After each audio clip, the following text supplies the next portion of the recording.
Wenn man folgende Geschichte als Hollywood-Splatter verfilmen wollte, würde sie wohl den Titel Killer-Ameisen in Action tragen.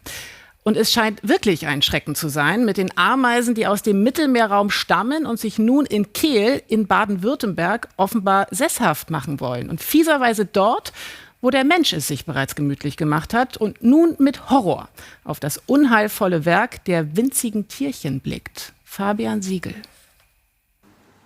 Sie sind Millionen, aggressiv, kaum auszurotten und dringen in Massen in Häuser ein. Da sind alle und da. Also wir vermuten, dass sie aus dieser Ecke sich durch ein ganz, ganz kleines Loch hier reingearbeitet haben. Schon vor 5 Jahren seien die ersten Tiere aufgetaucht, berichtet Anwohner Wolfgang Lehmann. Seither vermehren sie sich explosionsartig und kein Gegenmittel hilft dauerhaft. Bis zu 4 Hektar Fläche sind mittlerweile im Kehler Ortsteil Mahlen befallen. Tapinoma magnum heißt die Ameisenart aus dem Mittelmeerraum. Vermutlich wurde sie als blinder Passagier über Handelsrouten eingeschleppt. Sogar Internetkabel haben die Ameisen lahmgelegt. Kinder meiden aus Angst Spielplätze. Die Nachbarschaft ist verzweifelt. 3-mal am Tag spritze ich Gift.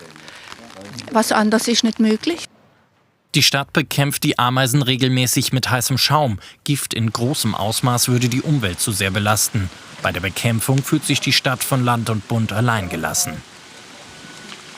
Wir reden über invasive Arten und die sind natürlich nicht auf Kehl begrenzt, sondern es müsste in der Politik wirklich ein Aufwachen kommen, weil wir werden natürlich auch künftig mit invasiven Arten zu tun haben. Eine EU-Verordnung regelt zwar Maßnahmen gegen invasive Arten, bezahlen und umsetzen, aber müssen sie die Gemeinden. Schon jetzt gibt die Stadt im Kampf gegen Ameisen jährlich 50.000 € aus, ohne jeden Erfolg.